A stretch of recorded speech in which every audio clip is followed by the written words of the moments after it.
This old habit's got a hold on me, won't let go of me. This old habit's got a grip on me, won't set me free, won't leave me be. I can't shake it, I can't break it, I can't get away from you, you pull me in. I can't shake it, I can't break it, I can't get away from you, you pull me in. Your sweet allure, it is too much for me. You got me on my knees. I know I should just walk away, but your hold on me won't get away. I can't shake it, I can't break it, I can't get away from you, you pull me in. I can't shake it, I can't break it, I can't get away from you, you pull me in. I can't shake it, I can't break it, I can't get away from you, you pull me in. I can't shake it, I can't break it, I can't get away from you, you pull me in. You pull me in. You pull me in. Bueno, hola, ¿cómo están? Espero que todo esté marchando bien por allá. Por acá les cuento que he venido monitoreando la situación en Siria y me tiene perplejo que Occidente y los medios de comunicación nuestros estén celebrando la caída así de un régimen despiadado, de una dictadura, pero que estén celebrando la llegada de unos yihadistas que hasta hace unos días cortaban cabezas. Así que si me preguntan a mí, la situación en Siria solo tiende a empeorar, a balcanizarse, a fragmentarse y a crear nuevos conflictos regionales en el Medio Oriente. En programalayave.com está el reportaje especial que hice para todos ustedes. Bueno, ¿qué les parece si comenzamos con quién era Bashar al-Assad? Les adelanto que este señor, antes de ser un dictador despiadado y un asesino, era un estudiante de oftalmología en Londres. Él no estaba destinado a continuar con la dictadura de su padre, pero su hermano mayor falleció en extrañas circunstancias.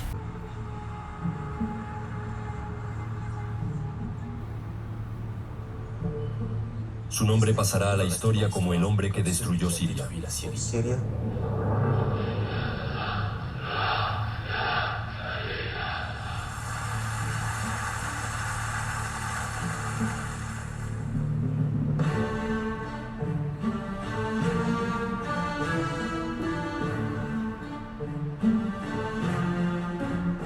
Todo el mundo le quería, incluidas las enfermeras. Bashar es un chico especial, no está muy seguro de sí mismo, es introvertido, total.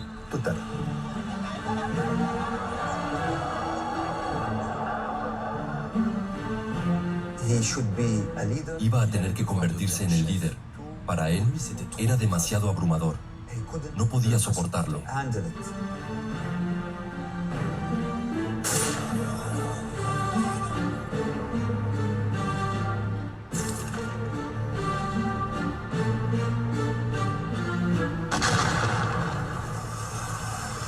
Creo que en Damasco están celebrando antes de tiempo porque les ha llegado otro régimen que hasta hace unos días cortaban cabezas. Cientos de personas celebraron el viernes en Damasco la caída de Bashar al-Assad. Luego de una ofensiva de 11 días, la coalición rebelde, dominada por el grupo islamista sunita radical Hayat Tahrir al-Sham, se apoderó el domingo de la capital siria y sacó del poder a la familia al-Assad, que gobernó este país durante 50 años. En un ambiente festivo, muchos ondeaban la bandera con 3 estrellas, símbolo del movimiento prodemocrático de 2011 adoptado por las nuevas autoridades. He luchado durante 14 años y he sido desplazado lejos de mi familia durante 12 años solo para experimentar este sentimiento y gracias a Dios por bendecirnos con esto. Pero el clima de júbilo colectivo también ha dado lugar para exponer en las paredes de la mezquita decenas de fotos de personas desaparecidas a manos de los antiguos servicios de seguridad que dan testimonio de la dolorosa búsqueda de familiares tras décadas de una represión feroz. El viernes, exmilitantes del partido Ba'ath de al-Assad entregaban sus armas en Damasco. La formación anunció el miércoles la suspensión de sus actividades hasta nueva orden 3 días después de la caída del presidente. Teníamos que afiliarnos al partido Ba'ath si queríamos optar a cualquier puesto de trabajo en este país, así que nos obligaron a ser miembros del partido. El país tiene por delante múltiples desafíos frente a los cuales las nuevas autoridades intentan llevar mensajes de calma mientras la comunidad internacional se moviliza. Los dirigentes de los países del G7, que reúne las principales potencias occidentales, dijeron que apoyarán un gobierno inclusivo y exigieron que las nuevas autoridades respeten los derechos de las mujeres y las minorías. Jordania acogerá el sábado una cumbre sobre la situación en Siria con la participación de ministros y altos representantes diplomáticos estadounidenses, europeos, árabes y turcos. El secretario de Estado norteamericano, Antony Blinken, viajó a Turquía y se reunió el viernes con su par de ese país, Hakan Fidan, luego de una visita en Jordania, donde hizo un llamado a una transición inclusiva que conduzca a un gobierno responsable y representativo. El primer ministro de transición, Mohammad al-Bashir, instó a los millones de sirios en el exilio a regresar al país, comprometiéndose a garantizar los derechos de todos. Unos 6 millones de sirios, un cuarto de la población, abandonaron su país desde 2011, cuando la represión de las manifestaciones pro democracia derivaron en una devastadora guerra civil que dejó más de 500.000 de muertos. La ONU estimó en más de 1 millón los nuevos desplazados desde que empezó la ofensiva rebelde. Así cayó en 12 días o 11 días el régimen de Bashar al-Assad. El miércoles 27 de noviembre se produce el mayor ataque desde 2020 de los rebeldes sirios en territorio controlado por el Assad. Han llegado a las puertas de Alepo, la segunda ciudad más grande de Siria. Los atacantes son el grupo armado fundamentalista Hayat Tahrir al-Sham, liderado por Abu Mohammed al-Julani, y facciones del antiguo Ejército Libre Sirio, que es como el ejército oficial de la oposición. El ejército sirio bombardea la zona con la ayuda de Rusia, su aliado desde hace años. En menos de 3 días de combate, los rebeldes sirios entran en Alepo. Más de 250 personas han muerto en 72 horas. La bandera rebelde comienza a ondear y las estatuas de la familia de el-Assad empiezan a caer. Los combates en la ciudad continúan hasta el 1 de diciembre, cuando el ejército sirio huye hacia Hama, otro enclave al que los rebeldes se acercan. Es la 4ª ciudad más poblada del país. Eso sí, que el régimen abandona sus bastiones no implica que cesen sus ataques. Sigue la ofensiva a sus enemigos a distancia. Sus bombardeos alcanzan incluso hospitales. El 5 de diciembre los rebeldes publican vídeos en los que aseguran haber tomado la ciudad de Hama. Han alcanzado la prisión y comienzan a liberar a los presos. Así suenan las celebraciones tras tomar la segunda ciudad en apenas una semana y consolidar su avance hacia el sur del país. El ejército de Bashar el-Assad admite que se ha retirado de la urbe. Los insurgentes controlan incluso el aeropuerto militar, utilizado hasta ahora por los aviones del régimen para bombardear ciudades del norte.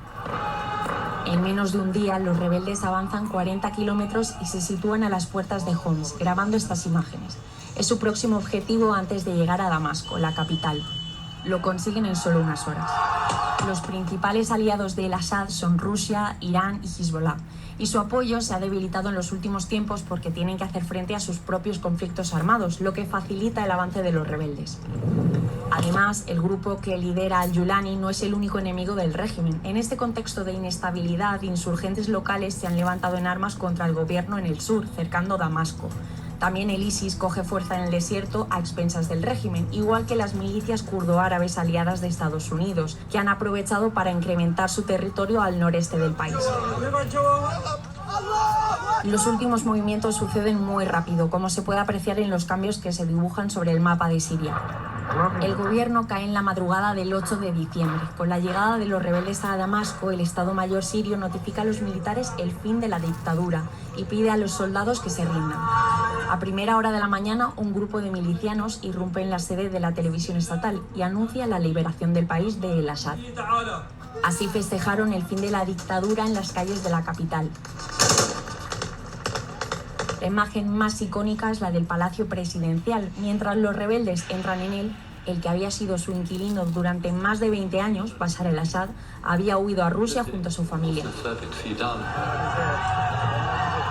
En 11 días se había derrumbado el régimen que su padre y él habían sostenido durante 54 años. ¿Quién es el líder de la resistencia que hace unos días cortaba cabezas, que era el más buscado por el FBI y que había una recompensa, o creo que todavía la hay, de $10 millones por quien diera con su paradero? Abu Mohammed al-Golani ha sido figura central en el conflicto sirio, líder insurgente y estratega. Su historia está marcada por transformaciones radicales que han cambiado el curso de la guerra civil. En este video te contamos más sobre su vida. A sus 42 años, al-Golani ha liderado su grupo Hayat Tahrir al-Sham en una ofensiva inesperada. Junto con la coalición respaldada por Turquía, tomó el control de Alepo y localidades cercanas, sacudiendo la frágil calma que había dominado Siria. Pero esta ofensiva no es solo militar, es el resultado de años de maniobras políticas y estratégicas. Al-Golani comenzó como aliado de Al-Qaeda, pero en 2016 rompió públicamente sus lazos con la organización terrorista. Desde entonces ha buscado reconfigurar su imagen, posicionándose como un líder más moderado. Este cambio de estrategia incluyó un cambio en su apariencia y discurso. De combatiente a político, ha visitado a minorías religiosas en Idlib, intentando proyectar una imagen de pluralismo y abogando por un gobierno de salvación. Sin embargo, su pasado no puede ser ignorado. Al-Golani inició su carrera como combatiente en Irak, aliado de Al-Qaeda. Fue enviado a Siria para liderar el Frente Nusra, una filial de la organización. Durante años se consolidó como un actor implacable, eliminando competidores y estableciendo su dominio en el noroeste del país. En 2021, al-Golani dio un paso más en su transformación, concediendo una entrevista a un medio occidental. Vestido con un blazer y hablando de tolerancia, intentó distanciarse del extremismo de su pasado. Pero la comunidad internacional sigue siendo escéptica, con una recompensa de $10 millones aún vigente por su captura. El reciente éxito militar de al-Golani ha vuelto a poner a su grupo, Hayat Tahrir al-Sham, en el centro de la atención. Su avance no solo amenaza el control del régimen de Bashar al-Assad, sino que también plantea preguntas sobre la estabilidad de la región.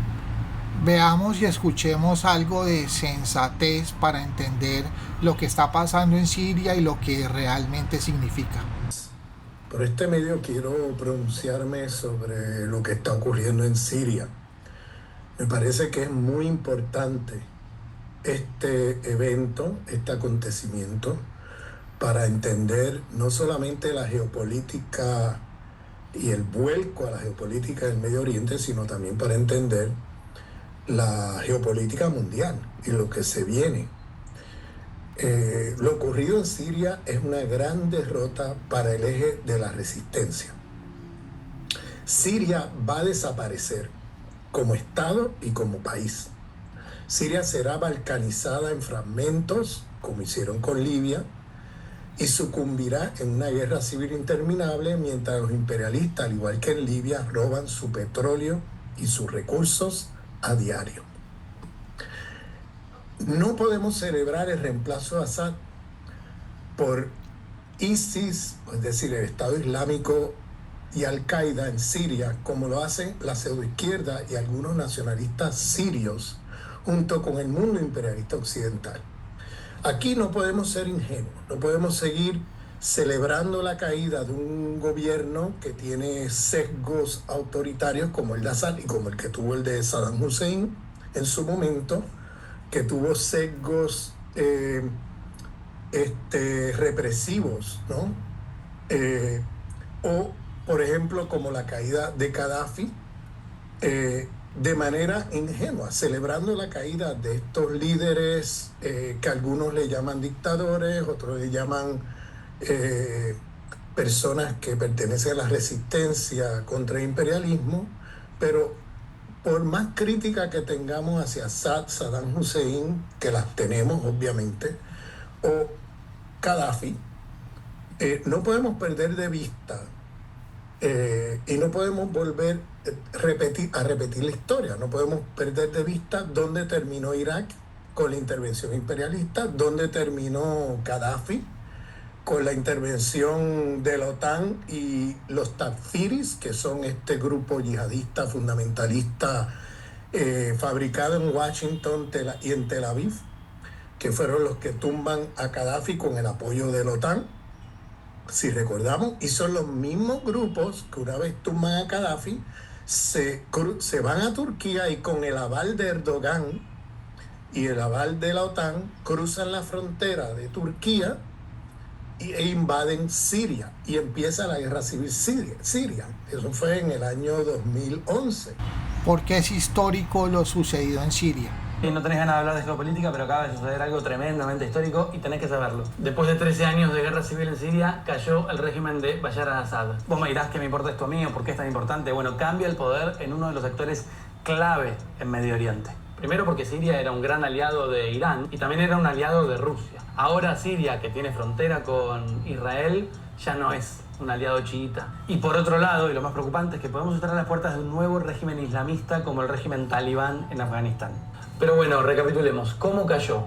Abruptamente. Hace solo una semana yo hacía un video ahí en el patio de mi casa diciendo que los rebeldes habían tomado la ciudad de Alepo.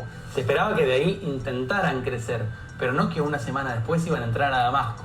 Pero en el medio, Bashar al-Assad dejó el país. Fue primero Rusia a pedir ayuda, donde no recibió demasiado, y finalmente, justamente Rusia anunció que Assad ya había dejado el país y que dimitía.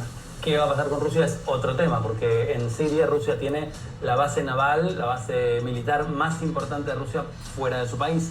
Es la base de Tartus, con salida al mar Mediterráneo. Negoció con los rebeldes para que la puedan mantenerla, la va a retirar. Bueno, esto también es un punto clave al que tenemos que estar muy atentos. El líder de este grupo rebelde se llama Abu Mohammed al-Jolani y prepárate para escuchar este nombre porque va a empezar a sonar muchísimo. Es un combatiente que en la época de la guerra en Irak se fue a combatir a Irak, en sus palabras, para defender al pueblo iraquí, y allí abrazó las ideas de Al-Qaeda, fue formado y pasó a ser parte de Al-Qaeda. Con esa formación volvió a Siria después del año 2012 y formó el grupo Al-Nusra, que era la variante siria de Al-Qaeda. Finalmente rompe con Al-Qaeda y dice en una entrevista que dio esta semana con la CNN que con los años se fue moderando y que cambió su manera de pensar. Allí al-Jolani se desentiende de la acusación de terrorista. Eso es una discusión que está hoy en boga. ¿Son rebeldes? ¿Son terroristas? ¿Cómo se los debe llamar? Bueno, eso presenta obviamente un dilema porque son un grupo que se opone a una dictadura que fue muy sangrienta como la de al-Assad, pero que propone un régimen islamista. Al-Jolani dice, quiere para Siria un gobierno regido por instituciones, no por hombres. Pero claro, esta entrevista la dio mientras todavía estaba intentando tomar el poder y mostrando una cara agradable al mundo. No sabemos, una vez que se instale, si realmente va a ser este líder moderado que muestra en la entrevista o va a ser un líder completamente extremista como son los talibanes en Afganistán. Por lo pronto, Siria ya no es la Siria que conocíamos. Ajustense los cinturones porque va a seguir el tole-tole en Medio Oriente. Israel no para de bombardear Siria. ¿Invadiendo partes de Siria? Israel ha ocupado los Altos del Golán, ha bombardeado infraestructura crítica de Siria y sus tropas se han situado a menos de 30 kilómetros de Damasco, aunque ellos lo nieguen. A río revuelto, ganancia de pescadores. Y esto es precisamente lo que Israel está haciendo al violar el acuerdo de 1974, que estableció los Altos del Golán, un territorio perteneciente a Siria, como zona de amortiguación en la frontera con Israel y controlado por la ONU. Los Altos del Golán son una fuente de agua en una zona árida, El agua de la lluvia que cae en la cuenca del Golán desemboca en el río Jordán y la zona es fuente de la tercera parte del suministro de agua de Israel.